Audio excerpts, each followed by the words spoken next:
really captures my vibe, but it gets at some of the highlights. I can see where it took some liberties, but long story short, happy to dig in here. There will be an element of like an activity at the end, but this conversation is intended to be a little bit lighter weight. So if you've got questions throughout, if you've got comments, please feel free to jump on the bandwagon and talk through it. So as far as agenda goes, we'll go through a little bit of background, why it matters to LPL, principles that I employ on a regular basis, which some of you may have previously observed, and if you haven't, you may now.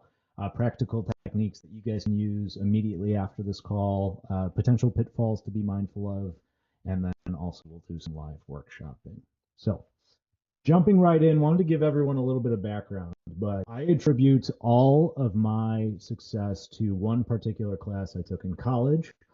Before this point, very shy, awkward individual, and still a lot of people might call me that in my personal life, but as far as business and a task-oriented or a goal-oriented environment goes, there was this class in Marketing 276 on effective business communications that I really took to heart here. So in this class, we were exploring messaging and delivery, persuasion, managing stakeholders, managing conflict without authority, controlling anxiety, managing shyness and intimidation, and it also core to kind of DePaul's values, who I think like Nita might be the only other DePaul Blue Demon here.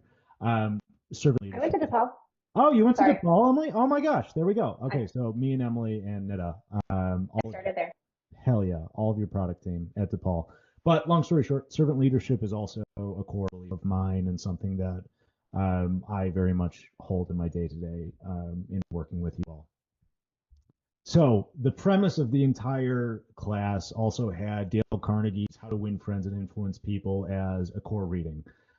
If you don't know this book, it's a very popular book. I think it was written in like maybe the 1950s or something like that. So it's really stood the test of time. I don't think it's all that aggressive, even though it sounds a little bit sociopathic in the title itself. It's really common sense stuff here. The book is about building genuine relationships, influencing others through respect and empathy, and then leading people by making them feel valued and important. So rather than it being manipulative and trying to get what you want, which it can sometimes feel that way, or sometimes look that way when you're like reading the book, it's a lot more about finding win-win scenarios rooted in human psychology.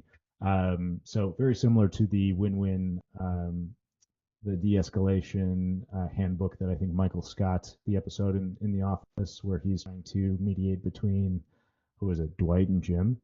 Like win-win-win scenarios. What was it, Chad? I feel like you know this. Yeah, it was Oscar and Angela with her poster. Oh, there you go. Yeah, the babies with the saxophones, right? Okay, cool. So the entire premise of the book and the tagline below is you'll get farther by being curious, kind, and respectful than being clever, right, or forceful. So I've got a quick clip here. Yeah, you do enter the next round robin. Am I wrong? No, you're not wrong. Am I wrong? You're not wrong, Walter. You're just an asshole. Okay, then. So I guess the long and the short of it is, it doesn't matter if you're right or wrong. If you're an asshole, no one's going to like you anyways. So, oh, geez, always doing that. So 4 core sections of this book, which I won't go through all of these. I've kind of collated the highlights of what I think is best, but fundamentals and techniques in how to handle people, 6 ways to make people like you, how to win people to thinking to your way of thinking, and then also being a leader and how to change people without offending them. So feel free to dig in through here after I share the deck. But these are kind of the highlights and some things that I think are just like nice little anecdotes for how you might live in your day-to-day. Some other things about Steven that you may or may not know. I think most of my team knows this, but at heart, I'm a very introverted person. When I show up to work, this is a very different persona than what I end up closing my laptop and becoming after the fact. Chad and I actually share very similar personality types, which you can read on the left-hand side. But by and large, the facts are not a very sociable person. I'm a very nervous and very quiet person by my nature. My skill set is just general as it comes, like very fastball straight down the center. I don't even bowl with a curve when I go bowling. Like very straightforward playing. But I am very interested in different areas, so that also makes product a very nice place to be for me. That said, I am a very competitive person, and I am very goal oriented. So there's definitely like a task orientation to how I like to live my life. I really appreciate like the episodic nature of client work more generally, because there's a clear start, a clear finish, and you kind of know when your day is done. Working alongside others, especially when you're a generalist, is something that you just need to develop over time. So in order to be a human in the working world in 2025, and I also think this goes to show the value of just working with humans is going to be heightened when AI becomes even more a day-to-day driver for us. Just learning and needing to know how to work with people and how to build trust and rapport quickly is something that you definitely need to keep top of mind. And the quicker that your larger team norms, the quicker your team can adjourn. I think there's an old, I don't know if it's a project team anecdote or there's someone out there that got a name that escapes me and probably gets taught in all business schools across the land, has the different life cycles of a team. And I believe it is forming, storming, norming, and then adjourning. And I think this is a lot of the competencies that we have called out in this presentation helps you get to the norming a lot quicker so that you're not dealing with all the friction of trying to figure it out. So finding ways to build rapport quickly and efficiently becomes a necessity in your day-to-day. Let's stop and look at there you go, classic PMP stuff. All right, so Chad's just chirping the chat. And Carlos. All right, keeping going here. So why it matters. The product team in particular is responsible for 3 domains that are kind of unique to the product space, but also something that I think everyone really has a hand in here at LaunchPad. And that's kind of why we like working at LaunchPad, because everyone can be dangerous at any one of these competencies. But it's really product, how you shape the product, project, ship the product, and then accounts being sync the people. So inherently, everyone here is customer facing, everyone here is client facing, everyone here is product minded, everyone here is project and delivery minded.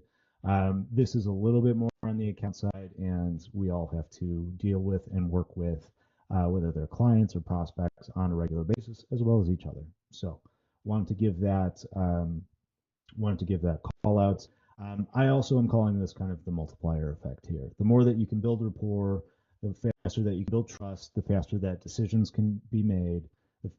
Innovation in general will need an air of being able to take risks on a regular basis, and you're probably not taking risks with someone that you don't trust. And then just more in general, the relationships that you build turn into sales that you can cultivate over time. So I've got a nice little scala draw here that is akin to most of Connor's presentations. But on the y-axis, I've got fast and slow teams, and on the x-axis, I've got uncollaborative or tense teams and collaborative teams. And where you want to be is up here in the top right quadrant to be on a fast and collaborative team. I did a lot with animations.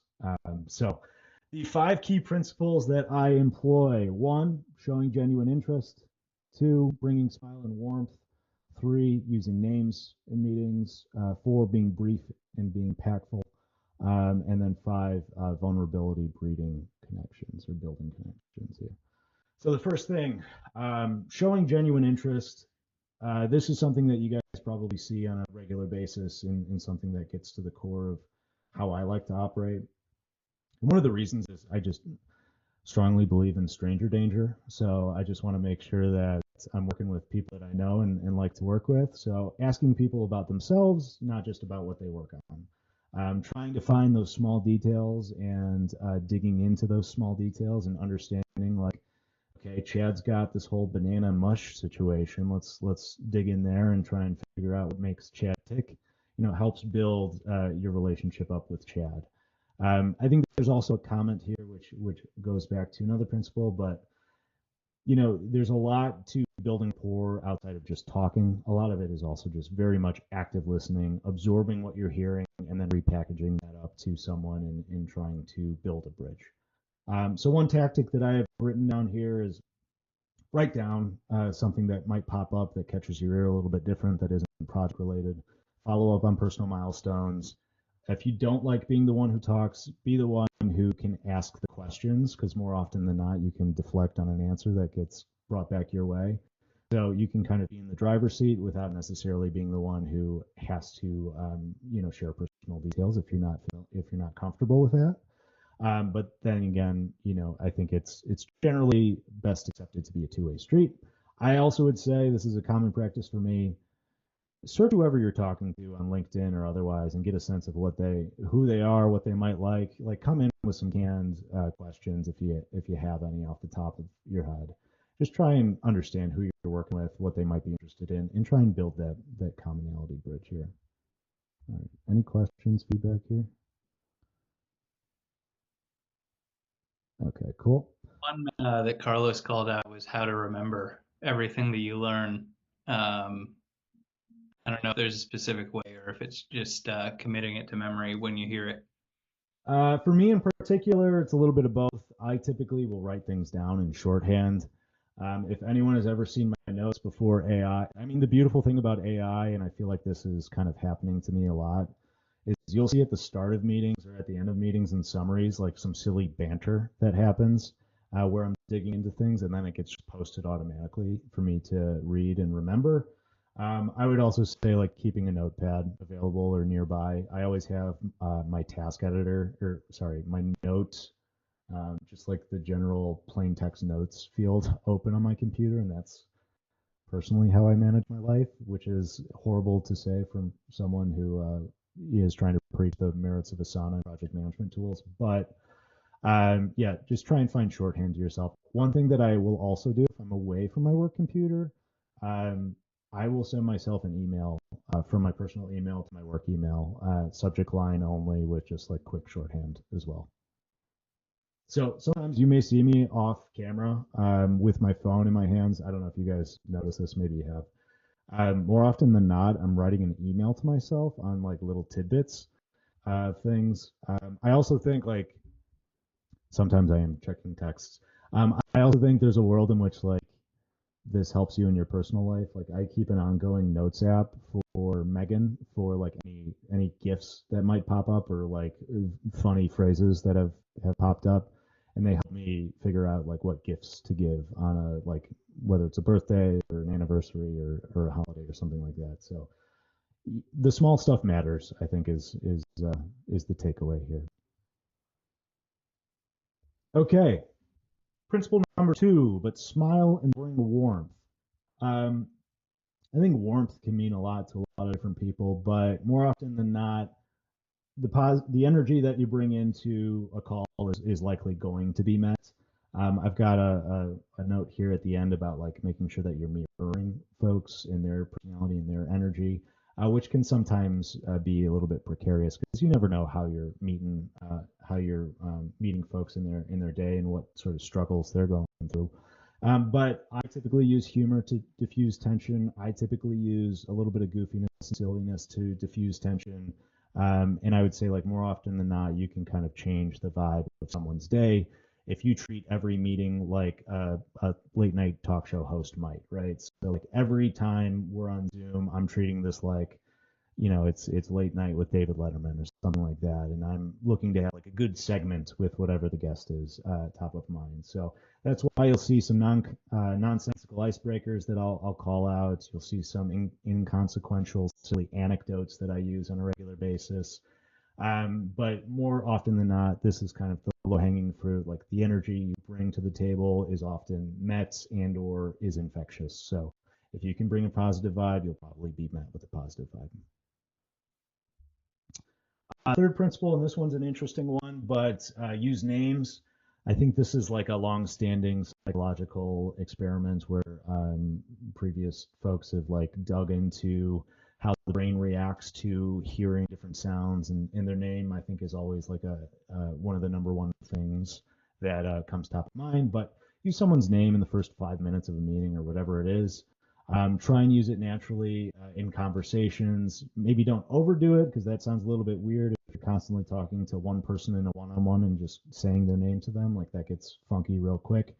But it shows that you care and shows that you're very attentive to their needs in general. I would say usually in Slack or in Zoom, their names are right in front of you, so it should be easy for you to remember their names or at least see their names.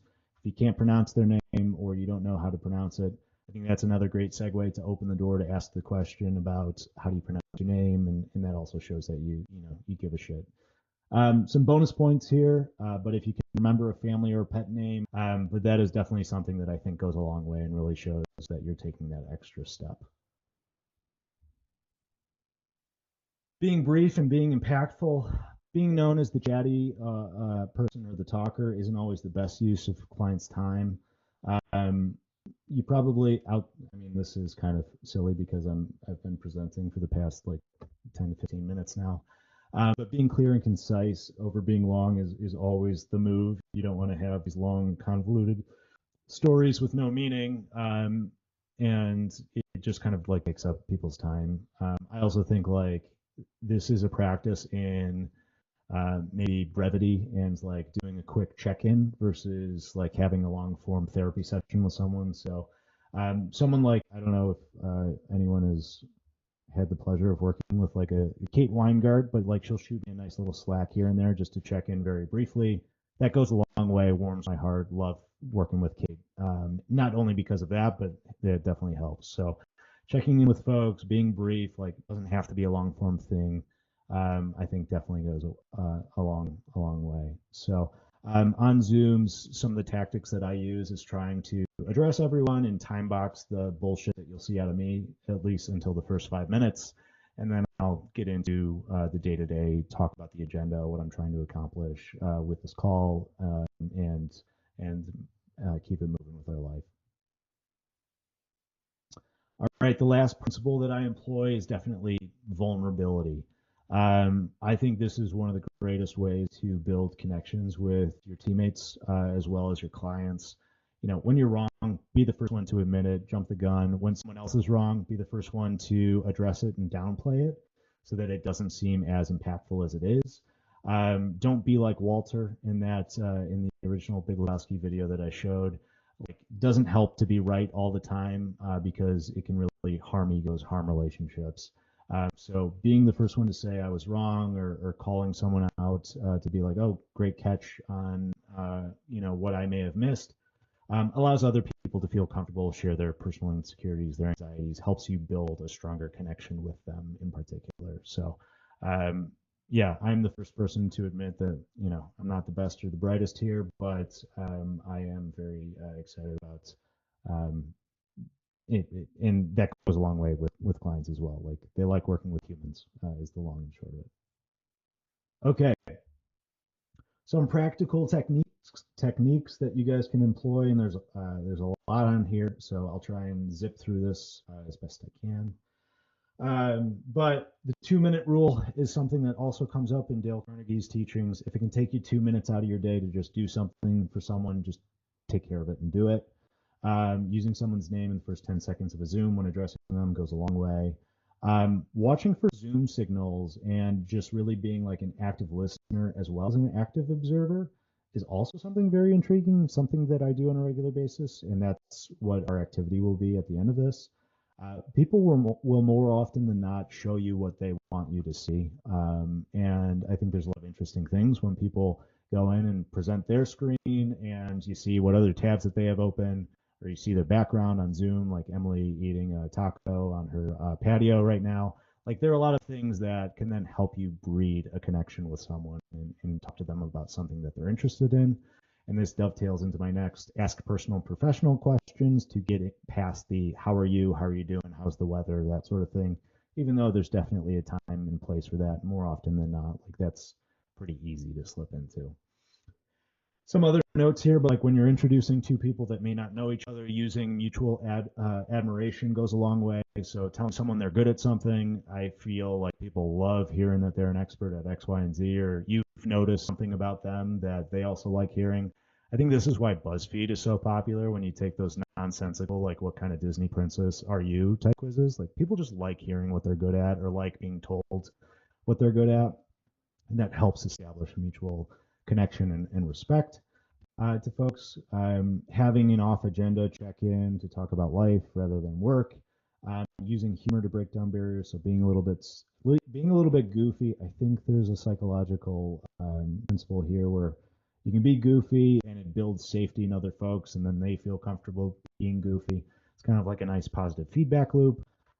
Bringing up small personal details from previous interactions, which we spoke about before, and then always, I know I spoke about joining the meeting with warmth and a smile. Ending the meeting on a high note always helps as well to be kind of a lasting memory for folks. By the way, I'm checking the chat throughout I go. How do you balance showing up? How do you balance showing vulnerability with projecting confidence? It's a good question because I think we definitely want to be what do you call known as thought leaders in the space. I do think that there is a healthy balance between having strong opinions that are loosely held to be like, hey, here's the opinion that I think that we should move forward with. Here's why I think that, and having the justification. But then, proposing it to the client to be like, I could be wrong here, and I'm happy to research if there's a difference of opinion. Like, I think showing up with an opinion matters more to folks than just being the guy who's bashing them over the head with the right idea. You also don't want to show up to be like, oh, I'm wrong all the time kind of guy, and then just losing confidence and trust in them overall. But yeah, let me also take this back while I think through the rest of the presentation. But that's a good question, Kristen. I don't know the name of your plants, Nita. Okay. Some common pitfalls that I wanted to call out here. Like I mentioned, there's a lot in the book that is great and a lot of things that you can do on a regular basis. But there are 4 things here that I think are also top of mind that can make it feel disingenuous, whichever. Being robotic, forgetting to follow up. I'd also add forgetting to follow through is also part of this. Overdoing it and then ignoring different personality types. So being robotic can come across as being too formal, being too stiff, like that often feels very inauthentic.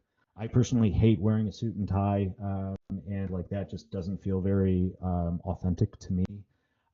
It always is surprising to me when I'm in meetings that are very formal. Hell, a lot of the reason I like working at LaunchPad is because it's very formal, because a lot of our clients just respect our technical expertise, don't care, about the actual internal working culture of like the old guard that is, like the old banking culture, whatever that is. So it very much caters to me to be in like a LaunchPad lab experience where it's very loose, very informal, but we're still getting great shit done. Scripted or canned language can also kill trust or make people think you're just reading off a script to try and get what you want out of them, which it just doesn't feel right. I'm also not a terrific reader live to folks, which you all have probably seen throughout this deck. That said, I will say like there will be certain days where I am reusing the same anecdote over and over again. I don't know if anyone spoke to me the week after Memorial Day, but I was talking about a Midwestern meal prep, which just meant I had a plethora of bratwurst that I was eating day over day throughout the rest of the week. I must have used that like 10 times throughout the day or throughout the week in various calls with maybe different audiences, and maybe some of you heard that like 5 different times. It is what it is. You go with what works, whatever helps you break down barriers. And then I would say at the end, last bullet here, rapport needs presence, not perfection. So even here, you guys have seen me mess up a few times in what I've been trying to say. I won't hold that against you when you present. You won't hold that against me when I'm presenting. Like just being human, people care about. So be casual, be warm, be yourself is the long and short of it here. Forgetting to follow up, and then I tacked on forgetting to follow through, but a lack of follow up just feels like you're farming for details and looking for gossip rather than actually caring. And I think the same goes for follow through. If you have a next step, or if you have a task or a to do and you say you're going to do it, follow through, or at least give me a heads up that you're not going to do it. And maybe that's a little bit more of the project manager and me shouting about task rollover, but give me a heads up, that you see something that we've previously spoken about and care about it enough to talk to me about it and address it. I would say, just in general, forgetting to follow up is also a ritual in repetition, not just something that you can do on a one-off basis and hope it lands. And when you go someone, which maybe you all have seen or have experienced in the dating culture currently, trust erodes pretty quickly, and you're probably not going on future dates with those folks. So, to Carlos's note earlier, write it down, say it out loud for the AI to hear. Just try and figure out a way that's going to help you, remember to follow up and what to say and how to say it. All right, pitfall number 3, but overdoing it. I think this one's pretty common in general, but like once you get into this space and once you are starting to think about things, and I'm guilty of this as well, I think this happens all the time. There are certain boundaries, there are certain lines where you can potentially go totally in the opposite direction by doing too much of building personal rapport with someone, and then you're oversharing. Like no one wants, I think like getting into very specific details maybe about yourself can often go the other way.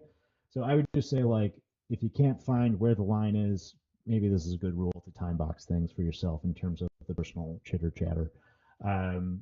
Excessive praise makes people uncomfortable, can feel very much like, oh, you're just blowing smoke sort of thing, which I think is where the term comes from. And then also, like, if you are the person who's constantly making jokes or adding emojis or sending memes, you can also distract from actually what you guys are trying to accomplish together in a client to client or in a team to client scenario as well. So you want to be light and loose, but you also want to make sure like there is an end goal in mind, and you guys do know how to get there together. So last but not least, and this is something that I think the sales team in particular and a bunch of sales teams talk about all the time, but ignoring different personality types, which is very high up in the sales flow. But you'll notice extroverts may love energy and jokes. Introverts may prefer a slower pace and more thoughtful one-on-ones and less in group environments. Some people want to connect over ideas. Other people want to connect over shared experiences. I think the big rule here is try and observe how people want to communicate and communicate with you, or what energy they bring to the meeting, and try and match that energy to the best of your abilities, or try and curb that energy if it's coming in pessimistic and or angry. Like the best you can do is show up with with the smile, like we mentioned earlier. So there's something that the sales team previously has gone through, which is going through these disc profiles. I forget what disc stands for in the what you call it, initials here.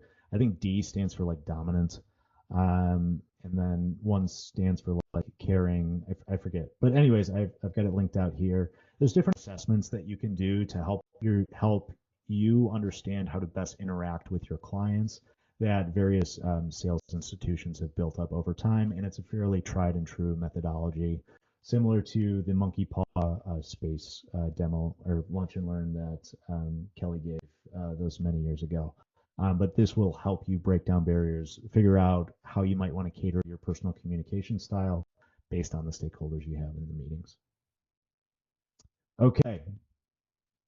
Now we've got a live activity workshop, but so it was all about cognitive empathy and more holistically about ethnographic research and how you interact with people from a product sense and how you observe them really like doing their work in their environment and in their space and how they interact with your product. So cognitive empathy is the premise behind why you might be doing the ethnographic research. So it's trying to put yourself in someone else's shoes at a very high level. So you're trying to try and just observe them as much as possible and trying to extrapolate any assumptions or any inferences that you can make and take those findings back in your personal life and how that might how that might like build up your backlog or change the course of your product strategy, whatever that might be. If you've got additional questions on this, John gives a great lightning talk about the matter. I don't know if John couldn't make it to this particular call, but shout out John. So what we're going to be doing is I've got 4 Zoom backgrounds, 4 fake Zoom backgrounds, and let's be honest, they're just fake pictures. And I am looking for folks to just call out observations and any questions that they might ask if this was someone's Zoom background and a client that they're meeting for the first time. So let me pull that up and we'll go from there. So definitely requires folks to be off mute, but here is Zoom background number 1. Observations, thoughts. What would you, if a client had this as their background, what would you say to them? Chad, you're up first. You went off mute first. Do you work for the state of Indiana? Good question. Great question. What else you got? Keep it rolling. Emily, also off Zoom. I would ask how many times they've watched Parks and Rec. I started a rewatch literally 2 days ago. Hell yeah. Love that. Timely. Josias, I see you staring in a common space. What do you got? I'm trying to read any of those books, but I can't. Good impulse. Good impulse. One thing I will call out, they got a picture of Larry Bird here. I might bring up French Lick, Indiana. Is that an award that this person won? Exactly. These are questions we want to know. What's Hillary up to these days? There you go. Yeah. Okay. Cool. So there's Zoom background number 1. Zoom background number 2. Questions you might ask someone who had this as their Zoom background. What records are you playing? What records are you playing? Oh, what pills are you taking? I see a lot of pills here. Yeah. Which chair is yours? Which chair is yours? Which one's more comfortable?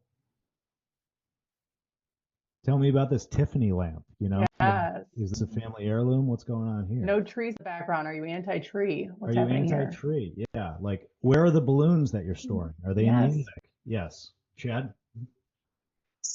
Who's in the urn in the upper right? Okay. All right. This is getting a little bit more. All right. We got Zoom backgrounds number 3. This one's a little bit more generic. Okay. Photographs they like taking. Great one, Monique. From the rope, from the top deck. Do your plants have names? Your Yeah. plants have names. Yeah. Call out to Nita. Shout out Nita's plants. Looks like you do a lot of work on this typewriter. Do you have a computer? Great question. Great question. Even though we're zooming in with this person, I do like that. Right. Are you a fan of Tom Hanks? Yes. Also a typewriter guy. Yeah. Good call. See, that's why Chelsea's on the sales team, guys. The clocks look like they're in different time zones. Who are they? Is there another area they're like monitoring? Exactly. I also want to know what the hell happened to the back of this bookcase where they needed the wallpaper up. Is that just a stylistic change, or are they really beating the shit out of this bookcase? And they're doing the that is like a new style where you don't have like the outside of the book. What is this, like binding out? Yeah. How do you find How do you find your shit? Yeah. Tell me more. How is your brain working? Yeah. I mean, there's 2 books. There's, I don't know, 5 books here that are binding out, and these are binders. Like, what's My going on? rapport building might be more like roasting. Yeah, no, and that's part of it. That's part of it. So, okay. Last and final Zoom background. Oh my God. Are you carb free? What kind of bread do you like? Do you like dogs? Looks like an industrial kitchen. How much cooking are we doing? How much cooking are we doing? Yes. What is this saying? You eat what you touch? Yeah, I don't know, man. I just ripped this off Google. I really didn't zoom in all that much. No, I don't get it. It looks like it's an ad for something. What's your pet's name? What's your pet's name? Yeah. Do you like dogs, or is this because you're a cat person? You know? TBD. Who knows? Okay. Well, that's it for my TED Talk. Thank you guys for indulging me. Any questions while we get going here? Helpful, hurtful shit you guys, or stuff you guys already knew. I think it was great. Hopefully, folks had fun. Yeah. Thanks everybody for joining us. And we'll have another presentation in July. Juan is going to give us a little Veritex demo. So that'll be a fun one too. I know we hear a lot about Veritex, but probably most people don't really know what's going on there. So that'll be nice. Thanks everybody. Take care. Thank you all. Bye-bye.